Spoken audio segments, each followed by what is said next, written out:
My sister truly believed I was knocked out for the night. That's the part that still makes me smile, how certain she was. She waited until every lamp was switched off, until the house settled into that thick, quiet darkness, until the stillness stretched long enough for her to convince herself I was asleep. Only then did she slip into my room. She assumed I wouldn't notice the faint groan of the floorboard near my dresser. She assumed I hadn't picked up on her odd questions, her forced sympathy, her sudden fascination with the safe I never mentioned to her. But I had. I'd seen it all. And when she yanked open that drawer, expecting to find the key, what she discovered stopped her in her tracks. She won't forget that moment. Because right then, wrapped in deceit and desperation, she understood something she never imagined. That I wasn't the clueless older sister she remembered. And this time, she had chosen the wrong person to double-cross. It all began with a phone call at exactly 7:30 on a Wednesday evening. One of those timestamps your brain nails into memory like a splinter. "Can I crash with you for a bit?" Brooke's voice came across the line sounding almost fragile. I hadn't heard her sound that young since the nights we used to sneak back inside after missing curfew. She didn't offer much context. Something about her lease ending, her job falling apart, and needing a couple of weeks to sort things out. She spoke fast, like she was afraid I might cut her off if she paused. I didn't refuse her. Even after all the burned bridges, the disappearing acts, the debt she left in her wake, the chaos she brought wherever she went, there was still a soft spot in me for the little girl who shared my bunk bed, who cried when I fell off my bike, who used to braid my hair while humming out of tune. So I told her yes. 2 days later she showed up in an Uber, dragging 2 massive suitcases and a storm of emotions behind her. Her hair was freshly dyed, her nails perfect, and her phone buzzed nonstop with alerts she kept swiping aside. "This place hasn't changed at all," she said as she stepped inside, slowly turning in the hallway like she was taking inventory. "It smells like eucalyptus and money." She laughed, but it landed wrong, balanced right between charm and insult. I'd already prepped the guest room for her.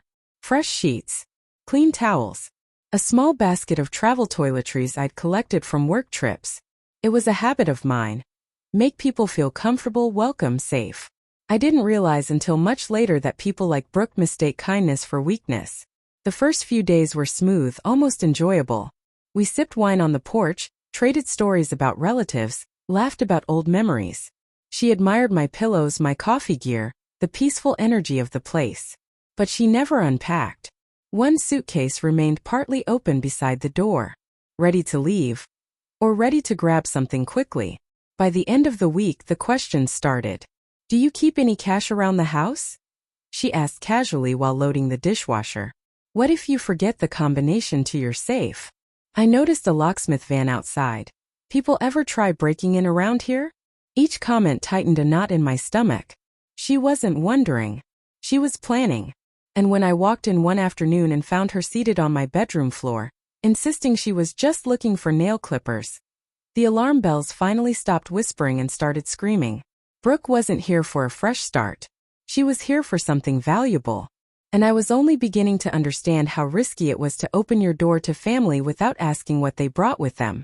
Her questions didn't fade, they evolved. "How much is this house worth now?"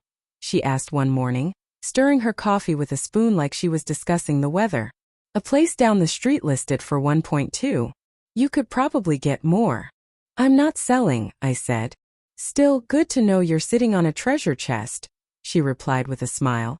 Later that day, I caught her loitering near my office door, always kept shut. She jumped when she saw me. "Just admiring the paint color," she said quickly. "What is it, some kind of sage?" It wasn't. It was called storm distance because it looked like the quiet sky before everything breaks. By her second week, I had a mental scoreboard going. 5 money-related comments, 3 doors opened by accident, 2 suspicious errands, and 1 chilling moment when she asked straight-faced, if someone died suddenly, how would the family access a safe? That one stopped me mid-bite. She laughed it off immediately. Just something I saw in a crime show. But I'd spent years in insurance investigations. Hypotheticals were glitter-coated warnings. Then came the question that revealed everything. "Hey," she said while scrolling through Instagram. "Whatever happened to that tiny brass key you used to carry? The one with the crown on it? Remember that?" My blood went cold. That key hadn't been on my keychain in years. And it wasn't something I ever talked about, not even with her. It was hidden deep in a velvet pouch under a false panel in my dresser. So how did she know? I forced a shrug. No idea. Probably lost. She smirked. Funny. I thought I saw it in your room recently. Must have imagined it. She didn't imagine a thing. She'd been searching. That night, I walked through my own house like it belonged to a stranger. Checking drawers, closets, corners. Looking for signs of intrusion. Nothing looked moved. Not yet. But the air had changed. The house felt hollowed out, like someone else was breathing in it. That's when I stopped wondering whether Brooke would cross the line and started preparing for when she did. Sleep became impossible. I lay awake listening for the tiniest shift in the darkness. Then one Tuesday night just after 12:40 I heard it. The vent in my bedroom carries sound. A design flaw I'd never cared about until now. That night it carried voices. Brooke's. She was downstairs, pacing lightly across the hardwood. I recognized the sound of her acrylic nails softly tapping her phone. Then a whisper, sharp enough to slice through the dark. Yeah, she has a safe. I saw the file with the will and those bank receipts. I sat up, pulse hammering. She paused. No, she has no clue. She's either knocked out or pretending everything's fine. I'll grab the key tomorrow when she goes to yoga. I wasn't going to yoga. I reached for my phone, switched off airplane mode, opened the voice memos and hit record. Brooke kept talking. She tapped the back of the drawer when she opened it. I'm pretty sure it's stuck underneath or something. I'll check again. Once I have it, it's done. There's gotta be cash, papers, jewelry. Worst case, I can sell the info. Sell the info. A cold shock ran through me so fast it felt like my bones froze. This wasn't just betrayal. This was strategy. Prepared. Thought out. With profit in mind. The person on the other end didn't talk much. Just low murmurs of approval. But I recognized the voice. Trevor. Her toxic on-again off-again boyfriend. The same guy who once stole our mother's credit card and blamed a software glitch. Give me one more day, she whispered. I'll have everything. Then silence. I stopped the recording and slid my phone beneath my pillow, letting my body stay perfectly still. 5 long minutes passed while I listened to the soft, familiar sounds of my sister moving upstairs. Her footsteps reached my door. She hesitated, just a breath, long enough to test if I was awake. I kept my breathing slow, smooth, practiced. The floorboard groaned as she shifted her weight. Then she kept walking. I stared at the ceiling fan blades slicing the dark, my fist clutching the edge of the blanket. I no longer needed to guess. Briar wasn't wandering the house looking for comfort or safety. She was mapping it out, studying it like a thief with a blueprint. In her eyes, I wasn't her sister. I was a gullible target with something she could take and turn into cash. But she'd miscalculated. She thought I was a harmless office worker with a bit of money tucked away. She didn't know the truth, that half my professional life had been spent tracking people just like her. People who operated quietly, confidently, believing no one saw them coming. People who didn't realize their downfall had already been recorded. Tomorrow she'd search for the key. And I would be ready long before she ever touched the drawer. By sunrise, the plan formed quicker than my coffee finished brewing. This wasn't about revenge. I wanted evidence, clear, shining, undeniable evidence. Step 1: the key. At 5:15 a.m., while Briar was still buried in sleep, I pulled out the real brass key from beneath the false bottom of my drawer. I moved it to the back of my kitchen junk drawer under a mess of rubber bands and expired discount coupons. So ordinary she'd scroll right past it without a second thought. Step 2: the decoy. I found an old suitcase key, close enough in shape to fool someone searching in the dark. I taped it exactly where the real key had been. Step 3: the surprise. That afternoon, while Briar was supposedly going on a walk, which in her language meant scanning the neighborhood for weak security, I drove 3 towns over to a party supply store. The teen behind the counter had pink hair, and the kind of expression that said nothing surprised her. She helped me choose a tiny confetti cannon and a jar of absurdly fine glitter. The kind that clings to skin for days. Birthday, she asked. Something like that, I replied. At home I went to work. I opened the cannon, dumped out the confetti, and replaced it with a sparkling mix of silver and gold glitter. I adjusted the spring so it would go off at the slightest pressure, specifically the pressure of a hand reaching for the back of my drawer. I tucked the trap into the second dresser drawer, the very one she'd already rifled through. A quick test with a wooden spoon sent glitter exploding into the air in a radiant cloud. It landed on my carpet, my clothes, my eyelashes. I laughed and spent 20 minutes vacuuming, satisfied. Then the camera. A small motion-activated device I'd used on a case years ago. I placed it between two books on my nightstand, angled toward the dresser. Invisible. Perfect. It would catch everything. Her sneaking in, her searching, the glitter bomb, her reaction. When Briar came home humming, pretending innocence, everything in the room looked exactly as it had before. She had no idea that the space she planned to rob had been transformed into a trap waiting to snap shut. The house was quiet now, but I wasn't sleeping. I hid beneath the covers in full clothes, phone dimmed, ears tuned to the vent that carried sound from the hallway. My heart stayed steady. My breathing slow. Surveillance was nothing new to me, just not usually in my own bedroom or involving someone who once shared my childhood. 2:07 a.m. One soft creak outside my door. Enough to know. My phone buzzed silently as the camera detected movement. I watched the grainy green feed flicker to life. My door eased open, just a sliver at first. Briar's silhouette appeared, slow, stealthy, practiced. She paused, thinking exactly what I knew she would. Is she asleep? Did she take something? Did she move the key? She glided straight to the dresser, opened the top drawer, then the second. Her body blocked most of the view, but I saw the shift in her shoulder when her hand reached toward the back. I held my breath. A click. Then boom. The glitter cannon erupted in a magnificent burst. A shimmering explosion that filled the drawer and shot into the air like a ridiculous celestial blast. Silver and gold rained down over her. Hair, face, pajamas, everything, turning her into a panic disco ornament. Her scream was wild, half-choked, half-furious, like a raccoon caught stuck in a garbage bin. I shot upright in bed, pretending to be dazed. Briar? What's going on? The lights flipped on. She stood frozen, drenched in glitter. Her black silk pajamas were now a shimmering carnival. Sticky sparkles clung to her lips, her scalp, her eyelashes. She looked like a misguided craft project. I thought I heard something, she stammered. A noise, inside my dresser? I rubbed my eyes as if confused. She blinked rapidly, sending a spray of glitter into the air. I thought someone broke in, so I checked. At 2 in the morning? I raised an eyebrow. Her mouth opened, closed, opened again. It's not what it seems.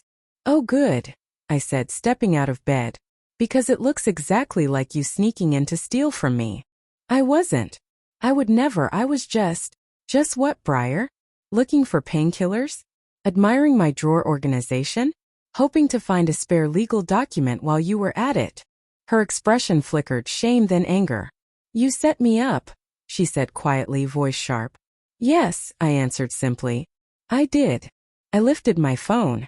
But I didn't force you to make a midnight phone call about robbing me. Her eyes widened. You recorded me? I played the voice memo. Her voice filled the room, cold and unmistakable. She has no clue. I'll get the key tomorrow. We can sell the documents if nothing else. She shook her head like she could shake the words away. You don't get it, Serena. I was desperate. Trevor's in trouble. I owe people money. Real money.